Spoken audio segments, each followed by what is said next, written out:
And we're going to look at the Houston Texans.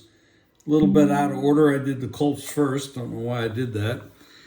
But the Texans bring in DeMeco Ryans as their head coach. This guy's good. He's a good defensive coordinator. Now being at a head coach position, we always know when people come up from the ranks and they come from the coordinator positions up to being the head coach, we never know if they can work out. I'm not really in favor of defensive head coaches because the league has gone so much to offense. And when you develop an offense, you lose, of course, your offensive coordinator, goes off to another team, becomes a head coach like Steichen did from Philadelphia to the Colts, and you're constantly losing your offensive coordinator. Well, Ryans has to fill a lot of positions here, and I just don't see the optimism across the board. I do see the optimism on the defensive side of the ball. I don't know that C.J. Stroud, who's the quarterback, is going to be that effective, at least early on. So I'm looking at this team struggling. Defensively, yes, they'll win some games on the defense because of takeover, turnovers and such.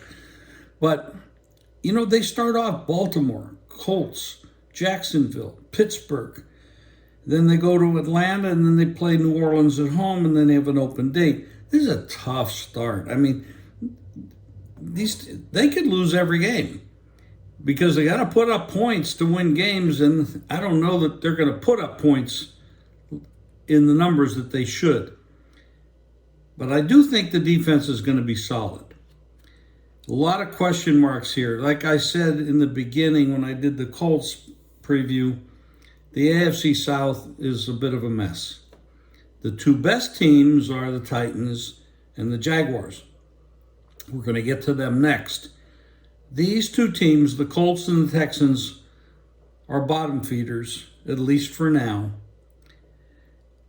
The ownership issue with both of these clubs is always questionable as well. The pedigree of the Irsay ownership with the Colts is, it's a bit of a mess there. Still don't know what's happening with Taylor. The Texans have a stronger defense than the two teams. So in that regard, Texans are better on defense. The Colts, we don't know with Richardson. So looking at both these teams, I'm looking at the Texans with this 5.5, 6.5 number. You can shop for numbers on the win totals. I don't see any more than 4 wins.